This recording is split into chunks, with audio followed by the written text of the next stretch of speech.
আসলে মানুষ যখন বড় স্বপ্ন দেখে এবং কিছু কিছু লোক তাদেরকে বলে সিরা খাতায় শুয়ে অনেক বড় বড় স্বপ্ন দেখো, তোমাদের স্বপ্ন জীবনে পূরণ হবে না। আমি তাদের উদ্দেশ্য করে কথা বলি, মানুষ সিরা খাতায় ঘুমায় কিন্তু বড় বড় স্বপ্ন অর্জন করেছে। যারা মনে করেন যে ল্যাপ্ত শোকে বা বড় বড় কম্বলের নিচে ঘুমায়ও তারা কোনো দিন সাকসেস হতে পারে নাই। কারণ একটা কথা মনে রাখবেন, একটা ছোট সময় একটি গল্প শুনছিলাম, কচ্ছপ আর খরগোশের গল্প।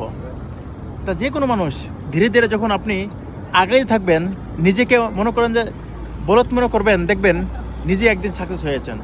আর যে লোকগুলো ঘুমাই থাকে ও তারা স্বপ্ন দেখে এবং নিজেকে অনেক চালাক মনে করে, তারা কখনো এবং কোশ্চিনকালেও সাকসেস হতে পারে না। অথবা এটাই বলবো, চালাকি না করে যদি বোকামিও করে যদি ভালো কিছু পেয়ে যান, তাহলে বোকামি করাটাই উত্তম। ধন্যবাদ।